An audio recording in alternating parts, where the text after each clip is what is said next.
ഉംറ സീസണിൽ വിസ സേവനം അവസാനിപ്പിച്ചതോടെ പ്രതിസന്ധിയിലായി ഉംറ ഏജൻസികൾ. സേവനങ്ങളിൽ വീഴ്ച വരുത്തിയതിലാണ് മലയാളി ട്രാവൽസുകൾക്ക് ഉൾപ്പെടെ സൗദി അറേബ്യ വിലക്കേർപ്പെടുത്തിയത്. പിഴവുകൾ തീർക്കാൻ 10 ദിവസത്തെ സമയം അനുവദിച്ചുവെങ്കിലും വിലക്ക് നീളുമോ എന്ന ആശങ്കയിലാണ് ഗ്രൂപ്പുകൾ. റമദാൻ ഉംറ സീസൺ ആരംഭിക്കാനിരിക്കെയാണ് ഹജ്ജ് ഉംറ മന്ത്രാലയത്തിന്റെ കടുത്ത നടപടി. വിവിധ തരത്തിലുള്ള സേവനങ്ങളിലെ വീഴ്ചയാണ് വിലക്കിലേക്ക് എത്തിയത്. വിലക്ക് താൽക്കാലികമെങ്കിലും സീസൺ കൈവിടുമോ എന്ന ആശങ്കയിലാണ് ഏജൻസികൾ. ഗവൺമെന്റ് പറയുന്ന റൂൾസ് അല്ലാതെ വർക്ക് ചെയ്ത ആളുകളെ അവർക്ക് സിസ്റ്റത്തിൽ മനസ്സിലാവും, ഓട്ടോമാറ്റിക്കലി ബന്ധാവും. അങ്ങനെ ഓട്ടോമാറ്റിക്കലിയാണ് എല്ലാവർക്കും മെയിൽ വന്ന ഒരു ദിവസം ബന്ധായത്. അതിലിപ്പോ 10 ദിവസമാണ് പറഞ്ഞിട്ടുള്ളത്.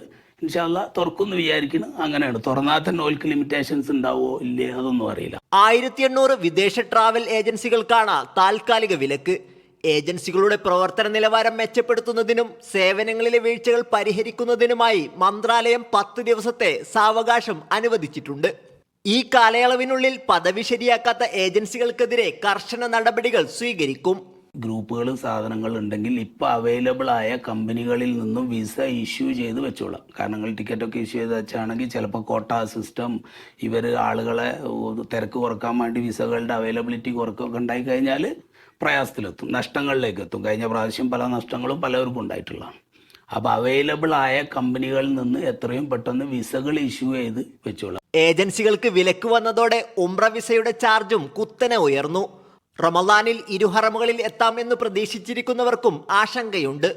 ഈ 4000 ആളുകളെ അക്കോമഡേറ്റ് ചെയ്യാനുള്ള ലേബേഴ്സാണ് ഞങ്ങളുടെ കയ്യിലുള്ളത്. ഇതേ ഞങ്ങൾക്ക് കിട്ടുന്നത് പെർ ഡേ 500, 600, 1000 വിസകളാവുമ്പം ഇതിൻ്റെ ക്വാണ്ടിറ്റി കുറയാണ്. അപ്പോൾ ഞങ്ങൾക്ക് വർക്ക് ചെയ്ത് പിടിച്ച് നിൽക്കണം എന്നുണ്ടെങ്കിൽ ഞങ്ങൾക്ക് ഇതിൽ റേറ്റിൽ കൂട്ടി വിറ്റേ മതിയാവും. അതാണ് അതിൻ്റെ ഈ റേറ്റുകളിലുണ്ടായ മാറ്റത്തിൻ്റെ കാരണം. രാജ്യത്ത് ആകെ ഈ മേഖലയിൽ 5800 ഏജൻസികളാണ് നിലവിൽ പ്രവർത്തിക്കുന്നത്. മേഖലയുടെ ഗുണനിലവാരം ഉയർത്തുന്നതിന്റെ ഭാഗമായാണ് നടപടി. Sabith Saleem, media 1, Jeddah.